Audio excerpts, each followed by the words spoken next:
The little girl was rushing to school when she suddenly realized the man beside her was her husband. However, the man didn't recognize her and walked away, bewildered. So after school, the little girl went straight to his home and rang the doorbell. After seeing who it was, Nanner was a little confused, but the girl walked into the house without a word. Everything in the room was familiar to the girl. Nothing had changed. She said to the man with a nostalgic look, "I'm your wife, Ellie's mother." The man couldn't help but laugh. He thought the little girl was joking, but she immediately ran to his daughter's room. To everyone's surprise, the girl gently stroked her daughter's cheek and said she looked exactly like herself in her youth. The little girl then ran downstairs and saw the last photo of her previous life hanging in the living room. She scolded them, saying they had chosen this ugly one when there were so many beautiful photos in the house.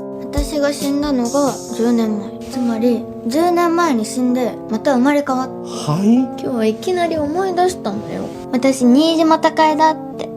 The father and daughter were arguing, saying the little girl had mental problems and were about to call the police. But when the little girl saw the takeout box on the dining table, she began to criticize them again.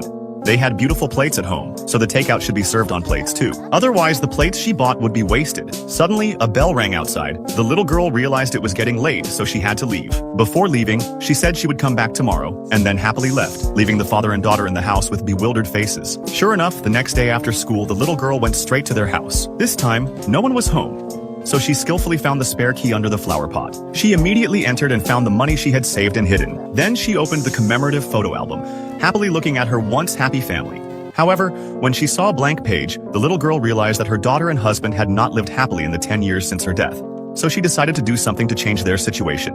Later, she called the man and asked him to meet her at their old haunt. Jack didn't have time to say anything before she hung up. Jack didn't think much of it and took the bus home. He remembered how he used to be late and missed his appointments with his wife. To his surprise, on the way, the little girl actually appeared at their old meeting place, her expression identical to his wife's. This made Jack immediately want to find out.